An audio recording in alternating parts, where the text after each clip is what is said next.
Good morning, everyone. It's time to get started. It's 5:30, and since we're involved in career guidance, we're going to start you with the day as we start you with your life. I'm Rich Feller from Colorado State University, but more importantly, I'm here representing the National Career Development Association. And we're going to try to use our minutes as best we can, so we're going to start right on time and ask you to take a look at the binders you have to look at bios rather than spend a lot of time with that.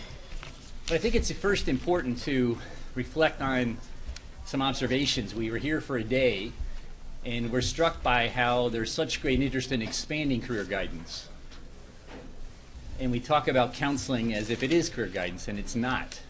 So we're going to talk to an exclusive, or a really reputable panel who have looked at this question and try to give us some insights to what career guidance is all about. And you can see by the title, we'll try to look at a vision as well as take a look at how we take action. I'm struck, and my roots come from junior high school, teaching outside of Boston, and then I've been a counselor educator and doing a fair amount of training around the country, is that there's a lot of confusion about how does career guidance fit into counseling and comprehensive programs, and there's a paper for you that we've tried to spell out some of those issues. But I'd like to get right to the panel, allow them to make some comments. They'll introduce themselves and talk about themselves in the context with which why they're here, and allow you to get some sense of how they see the whole movement of career guidance and what that vision looks like. We'll go through the panel one time and then come back, and each one of them will respond to an individual question because of the kind of orientation and view they bring. And then we'll finish and ask each of them to make some comments about maybe what's the most provocative thing they could say that would be useful as we move to a call to action. So again, thank you for your interest in career guidance. We need you. We're struck by how we live in silos, and we have been struck in the first day how people all talk about wanting more career guidance. And in many cases, we take it pretty hard. So thank you for your efforts to improve how we provide career guidance to students. And I'll ask us to go down the panel. Each person will introduce himself in terms of the context within which they work and how they fit into this discussion. So Rich, if I could turn it over to you to start, please. Sure, you want me to just launch right in? Yeah, good morning, everybody. Good morning. So very, very good to be here today. I'm a professor, counselor educator at the University of Massachusetts Amherst, and for the past 20 years it has been my distinct privilege and honor to be part of the transforming school counseling, paradigm-changing work that we've been doing through the American School Counseling Association, the National Career Development Association, and the American Counseling Association. Most of my work has looked at the value-added benefits when counselors do different kinds of things in schools, particularly around the Ask a National Model, kind of a developmental, comprehensive approach. Now, I just wanted to start off real quick. Finish the statement for me. My high school counselor told me blank. Well, how would you finish that statement? It's all right. Get it out. It's good for this all. My high school counselor told me I would never get into a 4-year college. Okay? So this is something I take pretty personally in terms of what we're up to. Now, how many of you, show of hands, know about the kind of the paradigm-changing work that's been going on in the school counseling field over the last 20 years that we call the Ask a National Model Comprehensive School Counseling Program? Okay. See, we need to partner up because we're on the same side in this. This is very, very important. And there's a lot of good work that would support what we're about to say.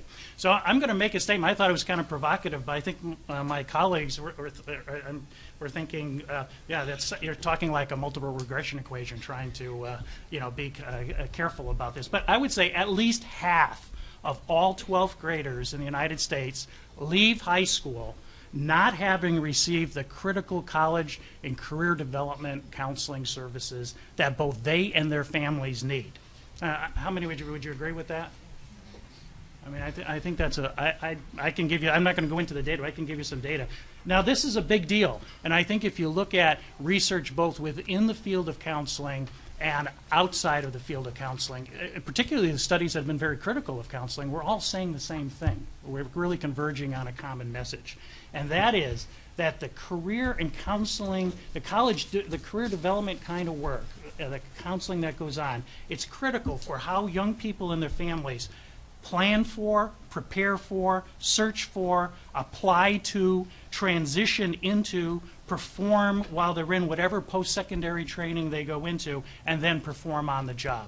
If you want a 15-pager that would give you that argument, there's a nice report ACT published just a couple years ago that shows that connection from middle school to high school to 2-year colleges, 4-year colleges, whatever, and then out into the workplace. It really kind of links that out and then talks about the cost value of that in terms of gained wages.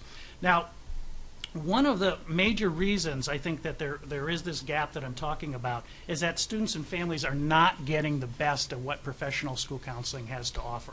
So what I've written about, and I'd be happy to share this with you, is the implementation gap that we have in the United States in terms of delivering ASCA national model programs. And this really, I think you can see how this connects to the lack of career development and college counseling services that we're all very much concerned about. Now, my work is looked at when you implement these kinds of programs, wonderful things happen for kids. And you don't, please don't believe me on this, but I would encourage you to talk to several people. Donna Hoffman, Donna, you want to raise your hand? Nebraska Director of Guidance. We just did a statewide study in Nebraska, finding very similar things. Bragg Stanley in Missouri, Judy Peterson in Salt Lake City. So it's very clear when you look at the research, when you do the career development part of what we're talking about, you see advantages for career planning and decision making, academic achievement, transitions from 8th to 9th grade, post-secondary success, discipline and suspension rates. I have some data from Connecticut that we did. I can show you a pretty clear argument. Graduation and attendance rates get better, course taking patterns, the whole idea about school connectedness, personalized relationships, and then workplace success. Now, the problem we're in, as I see it, is that when these things are not being implemented, just finishing a study in Massachusetts with 17 high schools, and it's very clear, the data is always consistent regardless of which state we're looking at, that when these things are not being implemented, counselors are not meeting very often with kids, and the students are saying that the meetings are only somewhat helpful. I mean, so a little bit of context, somewhat helpful. And I found some really despicable low expectations that colleagues will hold for kids. This is very, I'm going to finish up. This is an old paradigm we need to fight against. It's individually oriented. It's passive and reactive. School counselors are not well trained. They don't see college and career development as a critical component of their jobs. It's not developmental, and they're trapped in non-guidance stacks. Now, the good news is this is low-hanging fruit. We know how to do this. This is no mystery at this point. 100 years ago, Frank Parsons launched the vocational guidance movement in the United States right here in a little old Boston at the Boston Vocations Bureau, which is over by Faneuil Hall. It was over by Faneuil Hall. My sense is that if we link comprehensive guidance the way I think we're pushing on it with this career pathways idea, we could launch a 21st century vocational guidance movement. The benefit would be to all of us, and so what I'm hoping is that we can join up together and move in that direction. Thank you. Rich. Good morning. My name is Lourdes Rivera, and I am a counselor educator, but prior to becoming a counselor educator, I actually worked in a college setting, a community college setting, in a diverse neighborhood. And one of the reasons that contributed to my decision to move on to become a counselor educator was because many of the students, if not most of the students that I worked with, came to college with a sense of, yes, I need a certificate, I need a degree, I need some kind of preparation for the future. However, they didn't really understand what that was, what it meant to get a degree, what were the courses that they needed to take, what were the skills that they needed to have. So when I finished my studies in counseling psychology and had the opportunity to become a counselor educator, I decided, well, okay, this is an opportunity to really work with individuals who are going to be providing the services in the schools to really help engage them in looking at how do we help students prepare for their futures in a way in which they are aware of and take responsibility for what they can do along the process. Unfortunately, my experience has been that when career guidance, career counseling is provided in the school system, it tends to be piecemeal.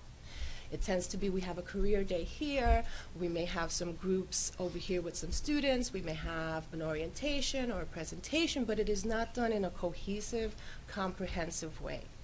And usually when we focus on those kinds of programmatic efforts, they are very limited in the fact that they're looking at just one piece of the puzzle. And career development and career services should be provided in a developmental perspective, because it is a developmental process. Just like students need to learn, the example that was given earlier yesterday in one of the presentations, before you can learn calculus, you have to understand algebra.